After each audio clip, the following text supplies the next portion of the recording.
Hey, what's going on, guys? It's Stubbs here. Welcome back to another video. This time, we're back with some more Gran Turismo 6. This is another episode of my GT6 Project Drifting series, and we're here with the Mazda BP Falken RX-7 FC, as you can see up on the screen. Anyway, now I remember this car back from Gran Turismo 4. Yes, 4.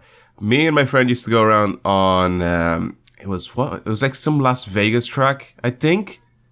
No, that's the strip that we used to do like drag races on. I'm trying to think like what track it was, but it was definitely like a city track, and we kept trying to drift like on that track, and it was just completely impossible because it's Gran Turismo 4 and the physics for the controller, like for drifting, are just insane. It was very, very difficult to say the least. Anyway, so this is another car that sort of like gets forgotten a little bit when people are drifting, and I think this is definitely something that's really, really cool. But yeah, of course, this is another, like, you know, race car, I guess you could say, like the HKS Sylvia that we did, you know, in the last episode. And I think in the next episode, I'm going to hop over to the Skyline, the Blitz Skyline, and we'll see what sort of setup we can do to get that to slide the way I want it to. Anyway, so the reason why we're doing this, for anybody that's sort of interested, is that most of these cars come with a tune on them already, right? Like, these are already drift cars, but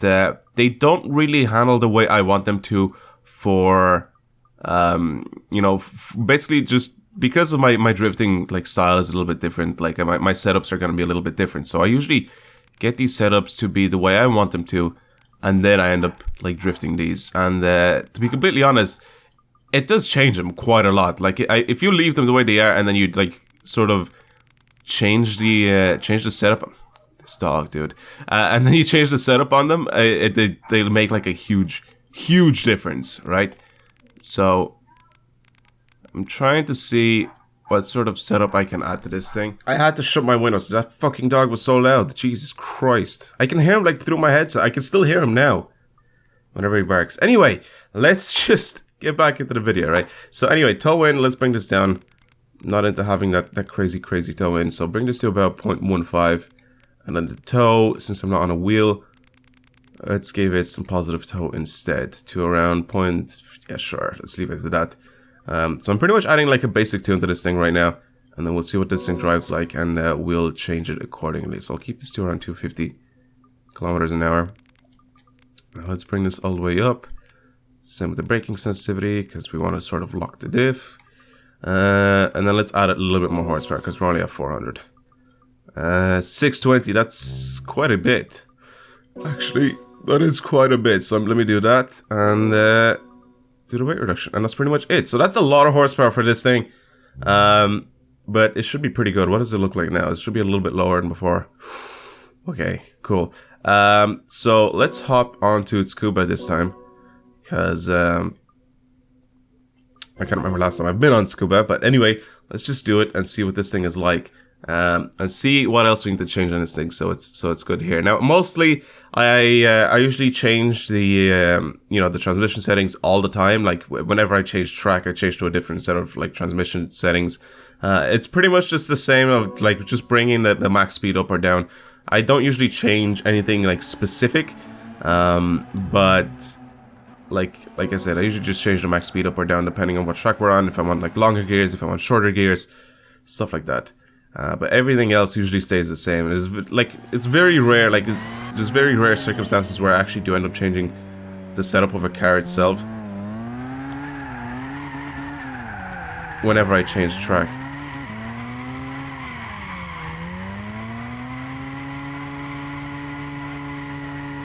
It's just a little bit twitchy right now, but wow, okay.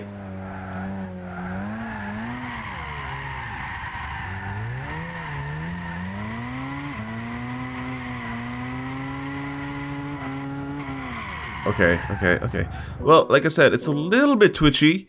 Setup isn't too bad, actually. It's like really easy to control the car. So what I want to do here is give it slightly... Oh, shit. Give it slightly less camber.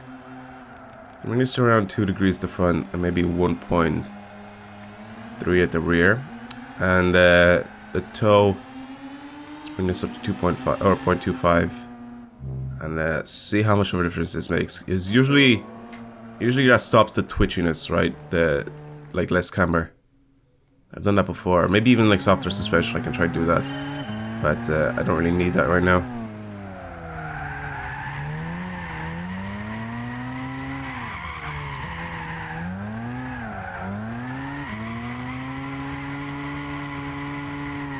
Damn, this is fast. Like, this is like legitimately fast.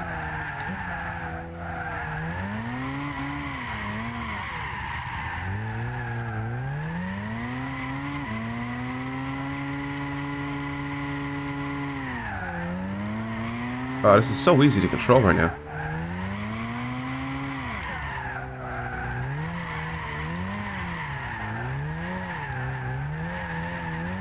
This is actually hard to like try to make it spin out. I'm trying to see how much angle I can get for all these corners, but like it goes to a specific angle and then I sort of like keep it there at that angle. Like it doesn't want to like spin out too much.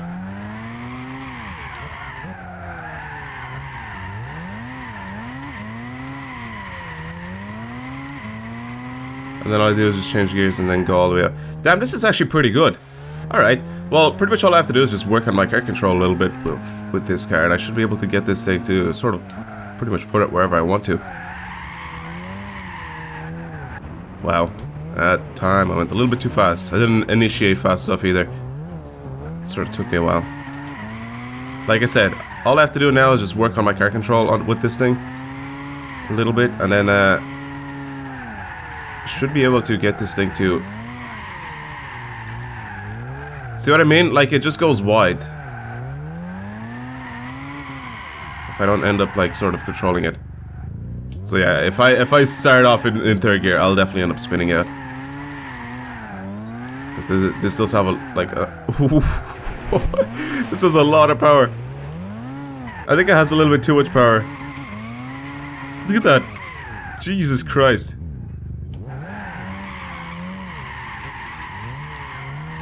Oh my god, I went a bit too fast there. I still caught it. I still caught it though. That was good. Didn't go off the track. Alright.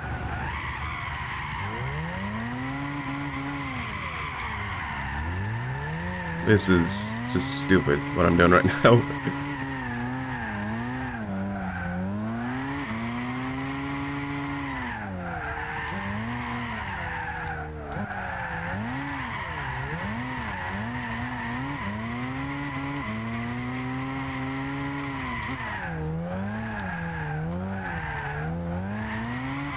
Yes, come on. Come on, come on, come on, come on.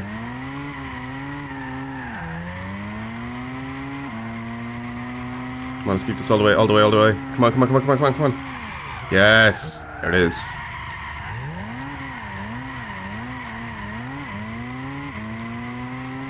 There we go. They're nice and smooth all the way out. Let's bring it out to third gear again. Bit of manji. Alright, let's straighten up again. I'm actually prepared to go for this one.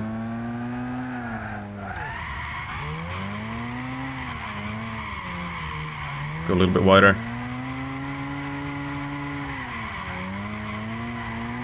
Here we go. Yes. Yes, this is good. Now we're going too fast, too wide. Oh my god, I tried to catch it. Oh, damn it. That was pretty good. That was a good lap. I like that. I like that. So yeah, there we go. The BP Falken FC RX-7. This thing is fun. For sure. This is definitely fun to drive. It's pretty good. Like I said, maybe try this out with slightly less horsepower. And it would be probably a little bit better. Maybe around 550, like max. But, like I said, once you get used to it, it's pretty much easy to control even with this amount of horsepower. But anyway, thank you for watching this video. Hopefully you guys enjoyed it. It was another episode of my GT6 Project Drifting series. But yeah, that's gonna be it. I will talk to you guys later.